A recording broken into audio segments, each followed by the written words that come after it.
उपस्थित सभी महानुभावों को मैं त्रिभुवन सहृदय प्रणाम करता हूँ। प्रत्येक वर्ष की भांति इस वर्ष भी इस मंच के माध्यम से हमें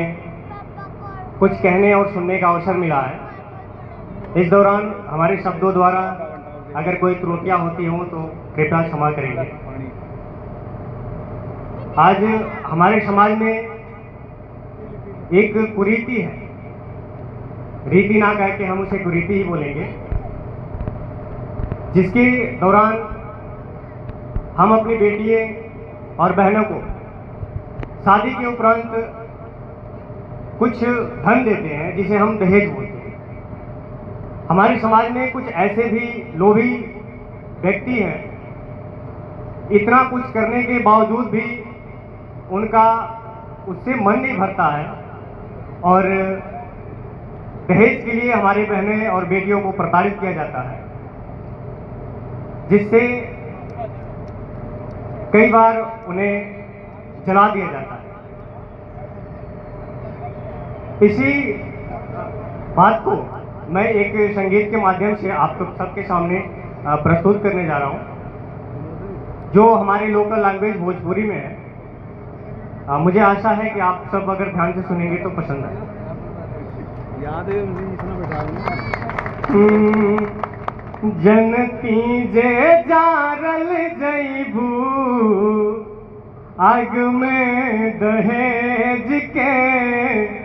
पाप नाही करतियो बेटी ससुरा में भेज के पाप नाही करतियो बेटी जनती जे जारल जैबू आग में दहेज के पाप नाही करतियो बेटी ससुरा में भेज के पाप नाही करतियो बेटी कटले तू होई बुअरनिया बड़ा रे विपतिया रोवते बितल होई दिनवा हो रतिया कटले तू होई बुअरनिया बड़ा रे विपतिया रोवते बितल होई दिनवा हो रतिया माई कही कही कुहकल होखबू दुखवा अंगेज के पाप नाही करतियो बेटी ससुरा में भेज के पाप नाही करतियो बेटी करती विवाह नाही रखती कुंवारी सुन लेती सही लेती लोगवन के गाली करती विवाह नहीं रखती कुंवारी सुन लेती सही लेती लोगवन के गाली अलगाना होके देती अपना करेज के पाप नाही करतियो बेटी ससुरा में भेज के पाप नाही करती हो बेटी लोभ से सलील बाटे बदलल रीतिया जहर पियावल जाता लाइके प्रीतिया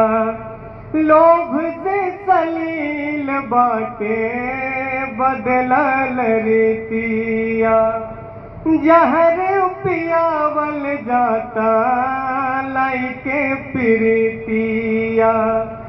एकरा से नीमन रहे शासन अंग्रेज के पाप नाही करती हो बेटी ससुरा में भेज के पाप नाही करती हो बेटी जनती जे जारल जैबू आग में दहेज के